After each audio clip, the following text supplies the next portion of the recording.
Some of them use it as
Lovely.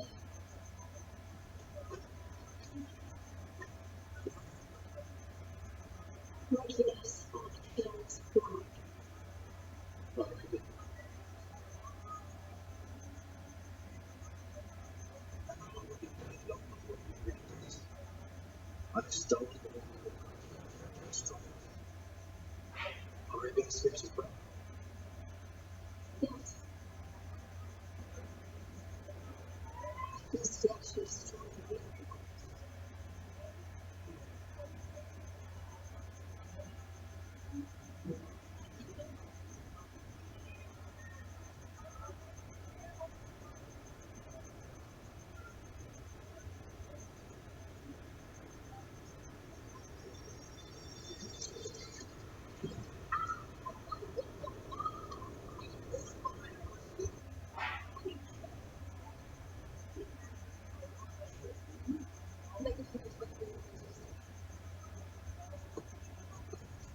You ever seen this before?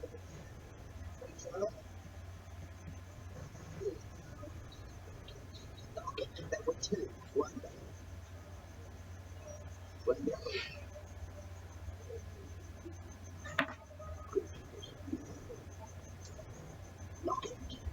Did you ever see it? What did this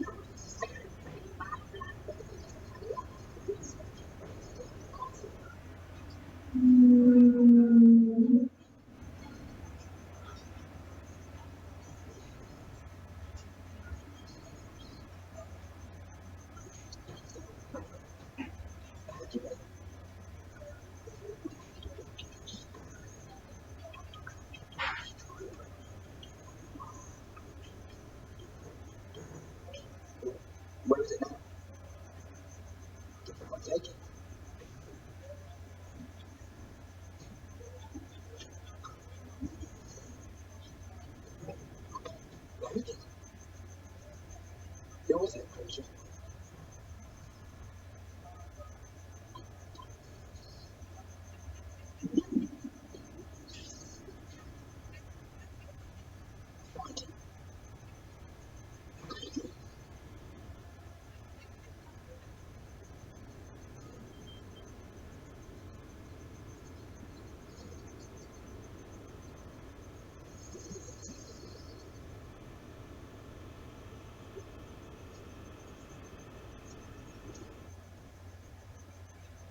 Clarity is beginning to occur to many of you.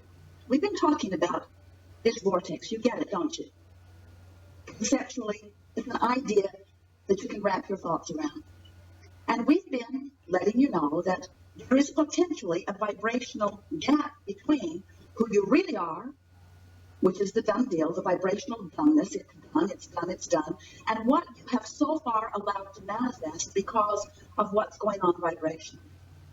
And Esther said to Jerry the other day, you know, I realized that I've loved the idea of the vortex and I have wanted to be in it as much as I can. So I have been approaching my reality by trying to keep the thoughts that make me align with my vortex. Makes sense. Look for things to appreciate. Look for things to bask about. If I find myself feeling negative about something, pivot from it. Say to myself, I know what I don't want. What is it that I do want? Which is a logical approach to lining up with your vortex. But Esther said, this last week or so, it has flipped for me because now I get it that if I let the vortex and what it means, how it feels, be all that I'm thinking about, then in establishing my relationship with the vortex, and every day I'm in it, many times, if I milk my vortex when I'm in it, if I keep going when I'm there, if I find myself on a happy thought and I rampage it longer, if I let my vortex be my undivided intention, if I let my vortex be what I'm reaching for, I now get it, she said, that my vortex affects my manifestation. It's a different way of approaching it. In other words, what we want you to gather as a result of the conversation that we're having here today, and as a result of what's going to go on in your lives in the next hours and days and weeks, as a result of what you pick up from this leading edge conversation, what you're going to come to know is that you have complete control over every manifestation that happens in your life if you approach it from inside the vortex. For example, so something happens. Maybe someone walks into your experience and they don't jive with you in the way you would like them to. They're annoying in some way, or they're unknowledgeable in some way, or they're belligerent in some way. They're abusing someone in some way. It doesn't matter. You witnessed it and you're having a knee-jerk response to it. And if you're having this negative emotion, the reason you're having the negative emotion is because You're responding to it in the way that you are, and if you feel negative emotion, it means that your inner being is responding to it in an entirely different way.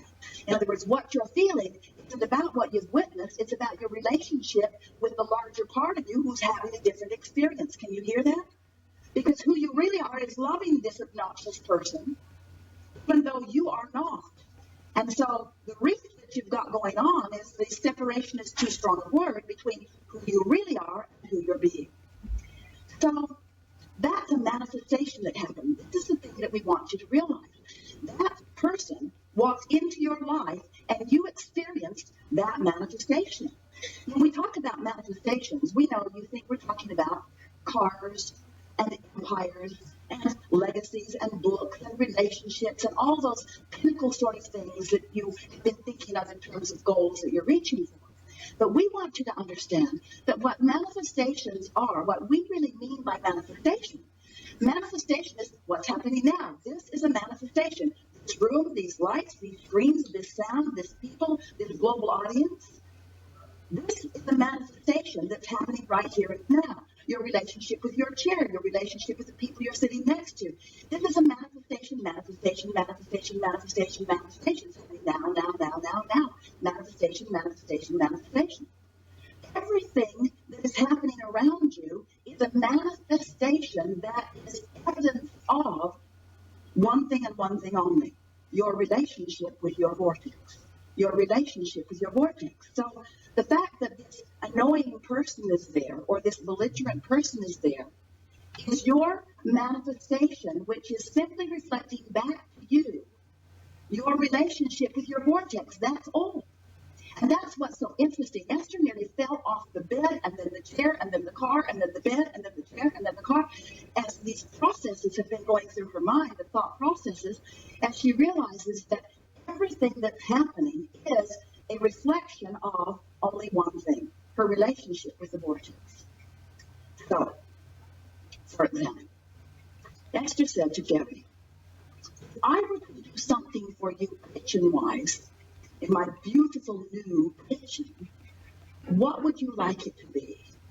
And Jerry said, I would like oatmeal and raisin cookies. And Esther said, consider it done.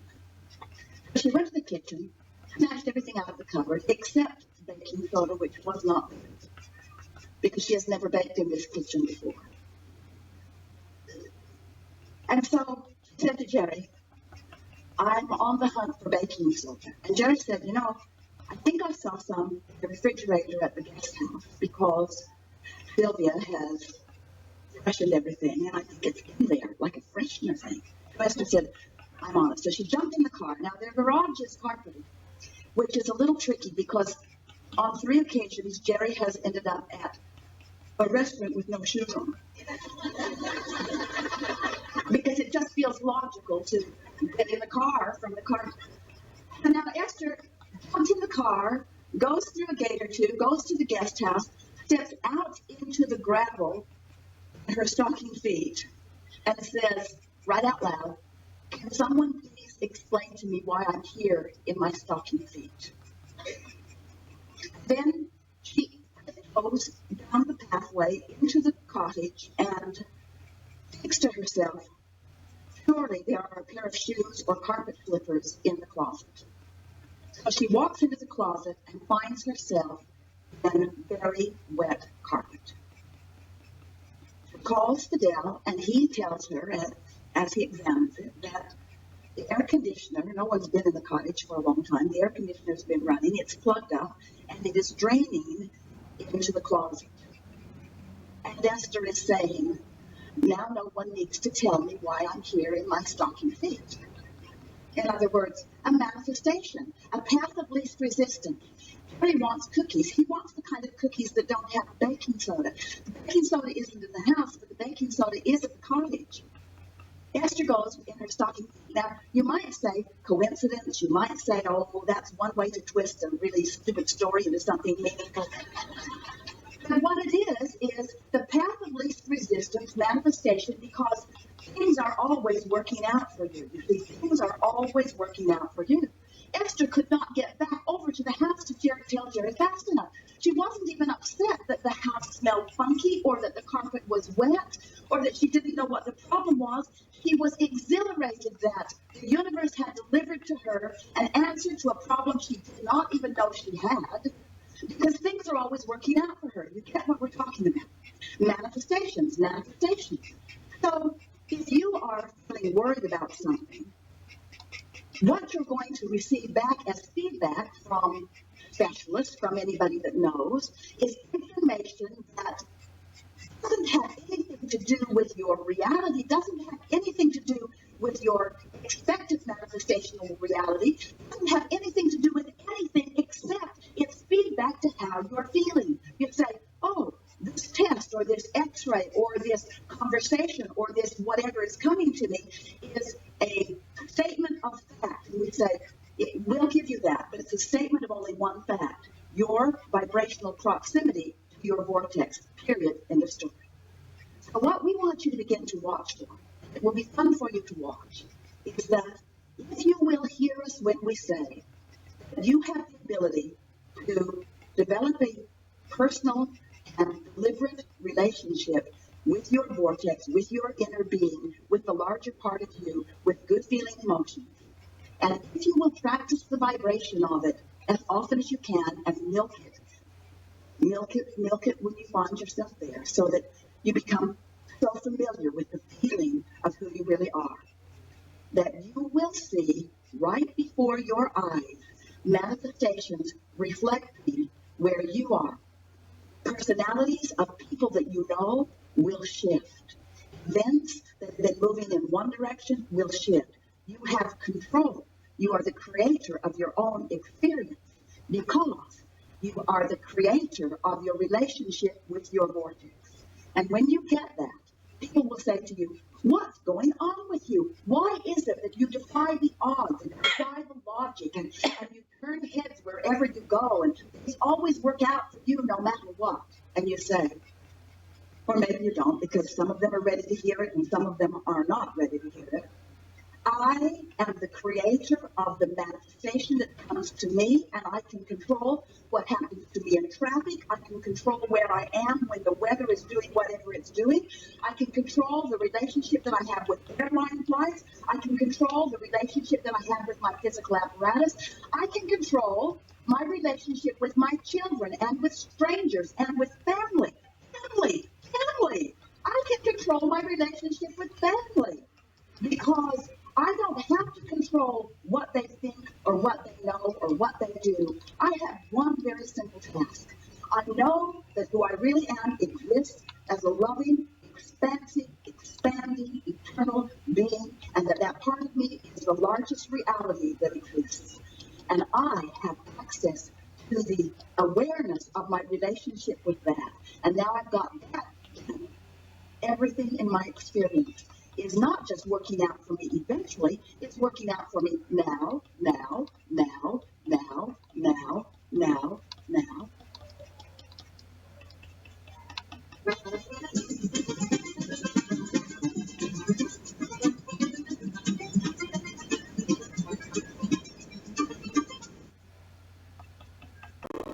O jeito brasileiro é bem do improviso, mas a gente chama de fazer acontecer. Aquele que transforma não dá, já comigo. Uma paixão que a gente herda e que a gente luta. No trem, nossa paixão.